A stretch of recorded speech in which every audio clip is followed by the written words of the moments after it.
L'histoire de l'équipe nationale du Cameroun est unique. En 1990, elle est devenue la toute première nation africaine à atteindre les quarts de finale d'une Coupe du Monde. En 2000, elle est devenue la deuxième équipe africaine à remporter l'or olympique. Les Lions indomptables ont également remporté la Coupe d'Afrique des Nations à 5 reprises. Bien sûr, une équipe n'est rien sans ses joueurs. Aujourd'hui, nous vous présentons les 10 meilleurs joueurs camerounais qui ont foulé les pelouses du monde entier. Marc-Vivien Foé était un milieu de terrain défensif féroce qui ne laissait pas de répit à ses adversaires. Il a commencé sa carrière au Canon de Yaoundé avant de passer par le RC Lens, West Ham, Lyon et Manchester City. Puissant, rapide et intelligent balle au pied, Foé était l'un des premiers noms cochés sur la feuille de match des équipes pour lesquelles il jouait. Il a également souvent marqué des buts importants pour le Cameroun.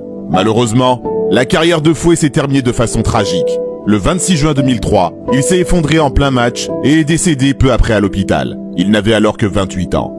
De nombreux anciens coéquipiers lui ont rendu hommage. Lens et Manchester City ont retiré les maillots 17 et 23 qu'ils portaient pour eux.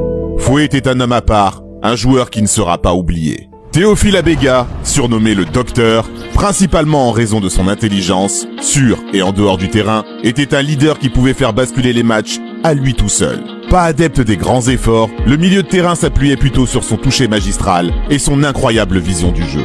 Ce n'est pas lui qui courait, mais bien ses adversaires qui tentaient de lui dérober le ballon lorsque ce dernier ne driblait pas. Abega a passé la majeure partie de sa carrière au Canon de Yaoundé avant de rejoindre Toulouse et Vivisport. Le moment dont il est le plus fier restera sans aucun doute celui où les Lions indomptables ont remporté leur toute première Coupe d'Afrique des Nations. Capitaine de son équipe, il a d'ailleurs inscrit en finale le second but de son équipe. Un véritable patron. Au cours de sa longue carrière, Joseph-Antoine Bell a joué pour de nombreuses équipes, dont Marseille et Bordeaux. Il est largement considéré comme l'un des meilleurs gardiens africains de tous les temps. Le Camerounais était le 11e homme à part entière. Véritable gardien libéraux, sa vision du jeu lui permettait d'intercepter tous les ballons qui traînaient dans le dos de sa défense. Un style de jeu largement utilisé depuis par les meilleurs gardiens du monde. Manuel Neuer en tête. Bell a été sélectionné 70 fois en équipe du Cameroun. Son meilleur souvenir restera la finale de la CAN 1984, remportée par son pays. Jérémy Njitap était un joueur polyvalent. Il a notamment joué au poste d'arrière droit, de milieu droit et de milieu défensif.